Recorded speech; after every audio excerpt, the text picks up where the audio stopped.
warri Gaambiyaa saffisa isaarraa ka'uun meesii keenya jechuun marartoo waamu. Gaambiyaadhaa ka'ee Piriimeer Liigii Ingilaand keessa taphachuuf daandii dheeraa malee kakuu baatee manaa bahee daandii isa jajallaa soroorsee maatii isaa rakkoo hundee gadi fageeffate keessaa baaseera.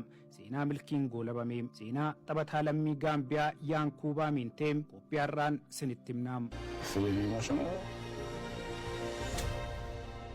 waggaa furduraa Yaankuubaa Minteem addunyaan quba hin qabdu. Yeroos inni liigii Gaambiyaa kilaba kubbaa miilaa Stiibbiikoo keessattiin kennaa kubbaa miilaan qabu guddifachaa ture. Maatii jireenya gadaanaa jiraatan waliin iddoo dhaloota isaa Seereekundaa jiraataa kan ture Minteen obboloota isaa 7 waliin mana dhiphaa keessaa afaa lafa buufatee bulaa ture. Har'a Yaankuubaa Minteen kilaba Piriimeer Liigii Ingilaand Biraaytan and Hoov Albiyoon keessattiin jireenya qananii jiraataa jira. Kaleessi isaa garuu akkasin turre jireenya haadha isaa jijjiiruuf jiruu ulfaataa waliin wallaansoo kan qabe Minteen har'a maatii isaa bira darbee goota warra Gaambiyaati. Yeroo haati koo jeesseen boossu yoon argu nan jeeqamam akka isheen boossu tasumaa hin barbaadu. Jireenyi isheen dabarsitee yaaduuf ulfaataadha. Anis guyyaa tokko haadha koo rakkoo keessaa baasuun abjuu koo ture. Daandiin haadha koo rakkoo keessaa baasuus kubbaa miilaa ta'uu keessi koo natti hima ture jedha. Osoo kutaa 7ffaa baradhu haadha kooti taphataa kubbaa miilaa ta'uun barbaada. Aarsaa ati iddoo gabaattiin kaffalaa jirtuun sirraa dhaabuun barbaada jedheen itti hime jedha. Harmeen isaa fi obboloota isaa guddisuuf jecha gabaa baatee waa gurguruuf aduu fi roobaa waxa lamaa turte. Jechoonni dargaggeessa xiqqaa kutataa kana keessaa bahan dhagaa irra hin buune. Lafa gabbataa irratti margee hidda albuuda baasorateera. Jireenya maatii isaa jijjiiruu irra darbee dargaggoota danuuf mallattoo milkaa'inaas ta'eera. Haati Yaankuubaa daldala xixiqqaan galii argattuun ijoollee ishee soorti. Hojiin isheen hojjettu dadhabbii fi aarsaa hedduu kaffalchiiseera. Isheen garuu guyyoon dadhabdee akka simbirroo waan argatte walitti qabattee galtee ijoollee ishee jiraachisuu malee guyyaa tokkollee gungumtee hin beektu. Abdiin fuula ishee irraa dubbatu fuuldurattiin waan caalu ijoollee isheetiif gochuu ture. Waadaan ilmi ishee seeneef ofitti amanamummaa ishee dabalee ilmi ishee abjuu qabatamaa fakkaatu onnee guutuun hittimuunsaa humna ta'eefi. Yaankuubaa Minteen ni dubbata. Ani xiinsammuun koo kan injifannoo ture. Sammuu koo keessaa kan natti dhaga'amu yeroo hundaa moo'icha jedham. Right now, feeling emotional. It was a really tough time for me, but try to make them proud and then make them. Bara ittaanu abjuunsaa gara dhugaa humna qabuutti jijjiiramaa dhufe. Kaka'umsa kubbaa miilaa Yaankuubaa Minteem milkaa'ina isaa qofaa osoo hin taane haadha isa guddiftee fi kabajaa fi beekamtii kennisiise. Haati isaa har'a namoonni bifa addaa fi kabajaan kan na ilaalan sababa Yaankuubuutiin jetti. Sagalee ishee galataan guutameen. Yaankuubaa la'aati na mool kan tajjubee noobii.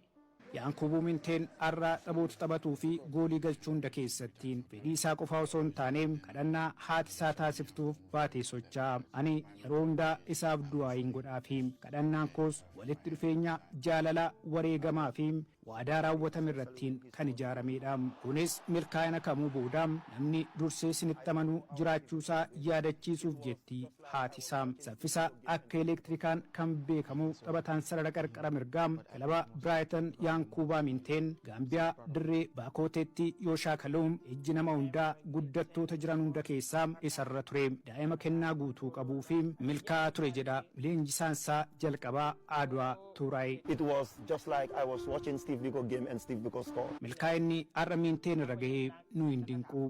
Ga'umsa uumamaan qabuun inumaayyuu milkii kana caalutu malaaf jedha. Umurii isaa 16 waadaa maatii isaaf seene milkiin abjuu keessa isaa jiru gochatti hiikuuf ardii Afrikaatti nagaa dhaammatee gara Awurooppaa biyya Deenimaarkitti qajeelee.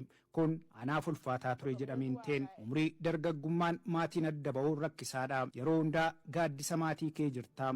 Kana cabsuun ulfaataa ta'us sammuun koo har'as moo'icha filatee kana qofaatu sammuu koo keessa naannaa ture jedhee. Bakka bu'aan Mintee Baakaarii Boojaan kilaba Daanish OB keessattiin haala mijeessee fi bara 2022 waliigaltee waggaa 2 kilabichaaf mallatteessee. Fulbaana 10 bara 2022 Suupparliigii Daanishiin jijjiiramee seenee daqiiqaa 3 booda goolii galcheen kilabni isaa OB'n Copenhagen injifate. Guyyaan kun Miinteef tarkaanfii guddaa ture. Ga'umsa Yaankuubaa Miinteen kan hubate kilabiin England Newcastle United waxabajjii bara 2023 yuuroo miiliyoona 7 mallatteessifate. Ta'us ergisaan kilaba Neezerlaandis Feyenoordiif dabarsee kenne. Adoolessa bara 2024 ammoo kilabiin Premier League England Brighton and Hove Albion paawundii miiliyoona 30 waggaa 5 mallatteessifate. Onkoloolessa bara 2024 Tottenham Hotspur irratti goolii isaa jalqabaa liigichaan galchuun abjuusaa jireenyatti jijjiire. Obboleessi Yaankuubaa Miintee Mustafaan akkas jedha. Milkiin kun dhamaatiin walirraa hin citne mallattoo xumura irrattiin gatii argachuuti jedhee baay'ee gammadeera. Garuu gammachuu miiraan guutameedha. Haati keenya bu'aa turte. Yeroo hundaa isaaf rabbiin kadhataa turte. Isaan ni boonti jedhee.